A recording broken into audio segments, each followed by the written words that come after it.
Hello everyone, હું doctor Hiten Karelia, infectious disease specialist, prime infection care, વડોદરાથી. બીજી વસ્તુ, HIV એક દર્દીમાંથી બીજા દર્દીમાં ટ્રાન્સમિટ ન થાય, જેમ મેં વાત કરી હતી કે એ સેક્સ્યુઅલી ટ્રાન્સમિટ થાય છે અથવા તો કોઈ નીડલ્સથી અથવા લોહીથી ટ્રાન્સમિટ થાય છે, એના માટેની પ્રિકોશન્સ દર્દીએ રાખવી જરૂરી બને છે. પહેલો મુદ્દો છે સેક્સ્યુઅલી ટ્રાન્સમિશન. HIVને એકમાંથી બીજા પાત્રમાં જતા અટકાવવા માટે કોન્ડોમનો ઉપયોગ જરૂરી બને છે. જો કોન્ડોમ પહેર્યા પછી જો ફિઝિકલ રિલેશન રાખવામાં આવે તો HIVથી 100% બચી શકાય છે. તેમજ જો પ્રી એક્સપોઝર પ્રોફાઇલેક્સિસ એના અંતર્ગત પણ અમુક ટેબ્લેટ્સ અવેલેબલ છે જે અનપ્રોટેક્ટેડ ફિઝિકલ રિલેશનશિપ પહેલાં જો લેવામાં આવે તો આપણે HIVથી બચી શકાય છે.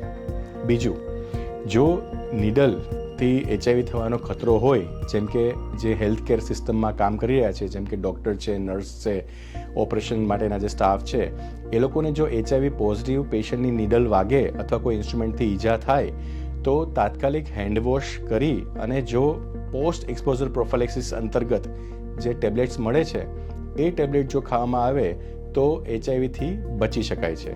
જે દવાની કોઈ સાઇડ ઇફેક્ટ્સ નથી અને 1 મહિનાની દવા લેવી પડે છે અને એના પછી આપણે ટેસ્ટ કરીને કન્ફર્મ પણ કરી શકીએ છીએ કે HIV થયું છે કે નહીં. સો પોસ્ટ એક્સપોઝર પ્રોફાઇલેક્સિસની પણ દવા અવેલેબલ છે. એ ઉપરાંત HIV માતામાંથી બાળકમાં પ્રવેશી શકે છે. એના માટે દરેક પ્રેગ્નન્ટ ફિમેલે પોતાનો HIV ટેસ્ટ કરી લેવો જોઈએ અને દરેક ડૉક્ટર પણ HIV ટેસ્ટ કરાવડાવે છે પ્રેગ્નન્ટ ફિમેલ પાસે. અને જો માતાને HIV પોઝિટિવ હોય તો એને અમે પ્રેગ્નન્સી દરમિયાન જ અમુક ટેબ્લેટ્સ ચાલુ કરી દઈએ છીએ જેથી કરીને આવનારું બાળક HIV નેગેટિવ થઈ શકે એવી શક્યતા રહે જો માતા આ દવાઓ રેગ્યુલરલી ખાય તો. પ્લસ અમે સિઝેરિયન કરવાની પણ સલાહ આપીએ છીએ જેથી કરીને ડિલિવરી દરમિયાન બાળક HIV પોઝિટિવ ના બની જાય. તેમજ ઘણા કેસીસમાં બ્રેસ્ટ ફીડિંગ માટે પણ અમુક ટાઈપની અમે સલાહ આપતા હોઈએ છીએ. સો આ રીતે આપણે માતામાંથી પણ બાળકમાં ટ્રાન્સમિશન થતું અટકાવી શકીએ છીએ. ત્રીજી વસ્તુ, જે લોકો ઇન્જેક્શન્સ રીયુઝ કરતા હોઈએ એ લોકોને અમે રોકીએ છીએ કે ડિસ્પોઝેબલ સિરિંજ અને નીડલ વાપરો જેથી કરીને HIV અને બીજી બીમારી જેમ કે હેપેટાઇટિસ C અને Bથી બચી શકાય છે. આ ઉપરાંત ઘણા લોકોમાં અમુક ગેરમાન્યતા પ્રવર્તી હોય છે કે HIVના વેક્સિન અવેલેબલ છે. ના, HIVના કોઈ વેક્સિન્સ અવેલેબલ નથી. પ્રિકોશન્સ રાખવાથી HIVથી બચી શકાય છે. બીજી માન્યતા એ છે કે HIVની દવાઓ બહુ જ ભારે હોય છે. ના, HIVની દવા કોઈ પણ માણસ સારી રીતે ખાઈ શકે છે અને એને ટોલરેટ કરી શકે છે. એની કોઈ એવી મેજર સાઇડ ઇફેક્ટ્સ નથી.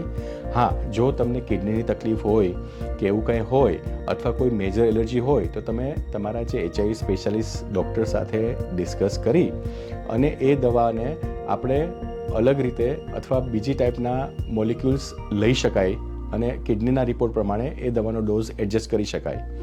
તો દવા અવેલેબલ છે અને બહુ સારી રીતે વર્ક કરે છે, એટલે દવાથી કોઈ ડરવાની જરૂર નથી. ત્રીજી માન્યતા એ છે કે HIV પોઝિટિવ હોઈએ હસબન્ડ અને વાઈફ તો એમને શરીરના સંબંધ વખતે કોન્ડોમનો ઉપયોગ કરવાની જરૂર નથી. ના, જો હસબન્ડ અને વાઈફ બંને પોઝિટિવ હોય છતાં પણ કોન્ડોમનો ઉપયોગ કરવો જરૂરી બને છે કેમ કે બંનેના વાયરસની જે તાસીર છે એ અલગ હોઈ શકે, તેમજ બંનેનો વાયરસની માત્રા અલગ હોઈ શકે.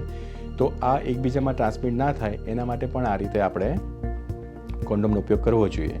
ત્રીજી અને ઇમ્પોર્ટન્ટ વસ્તુ કે HIV પોઝિટિવ વ્યક્તિને આપણે સામાજિક રીતે અને બીજી રીતે આપણે દૂર રાખીએ છીએ એવું ના હોવું જોઈએ. કેમ કે HIV પોઝિટિવ વ્યક્તિ સાથે રહે, સાથે કામ કરે કે સાથે જમે, એનાથી HIV એકમાંથી બીજામાં ફેલાતો નથી, જે આપણે પહેલાં ડિસ્કસ કર્યું. સો એને એક સામાજિક કલંક તરીકે લેવાની બદલે એક બીમારી તરીકે લઈ અને દર્દીને આપણે માનસિક અને સામાજિક સપોર્ટ આપીએ તો આ દર્દી પોતાની લાઈફ દવાઓની સાથે બહુ સારી રીતે અને લાંબી આરોગ્ય જીવી શકે છે.